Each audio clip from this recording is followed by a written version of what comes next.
Hello and welcome to another daily devotion. As this week we talk about spiritual growth and during the season of Lent and beyond it. And the topic I want to talk about with spiritual growth is learning how to forgive. Oscar Huelos writes a book called Mr. Ives' Christmas. It's about a Catholic family growing up in New York City. And Mr. Ives' son, as he's bringing home groceries just from a grocery run, is shot as he's either stepped into or tried to intervene as a holdup of the grocery store is happening. He's shot. His 20-year-old son is shot and killed. And the rest of the book is about Mr. Ives' practices as a Catholic, a practicing Catholic, going to Mass, saying his rosary, and then praying the Our Father, the Lord's Prayer.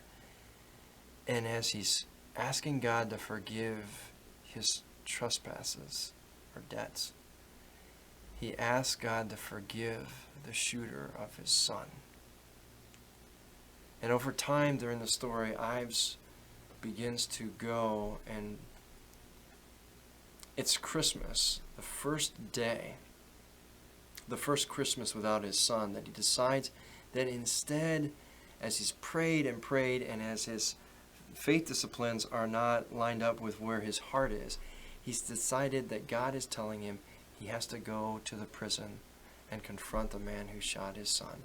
Not to yell at him, not to try and kill him, but to try and show him the beginnings of forgiveness.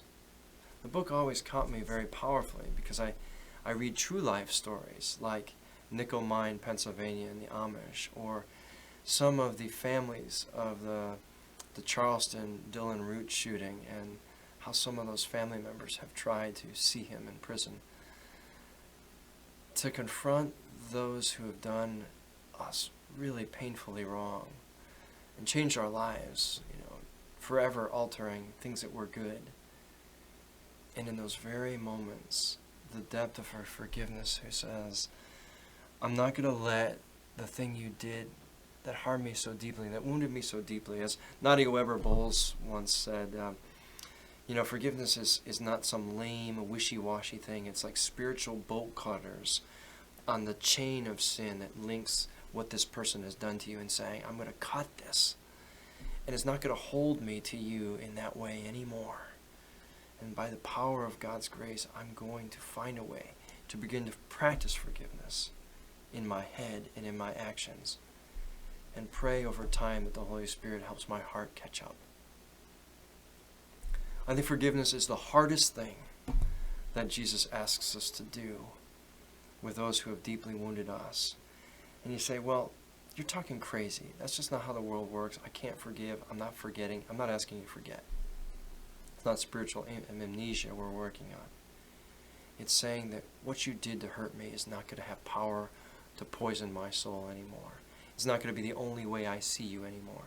You say, well, that's just crazy.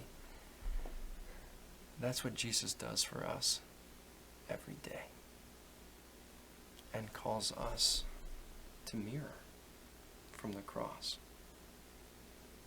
Want to know the depth of the forgiveness of the cross? It's how we in turn appreciate the forgiveness we get and give it away.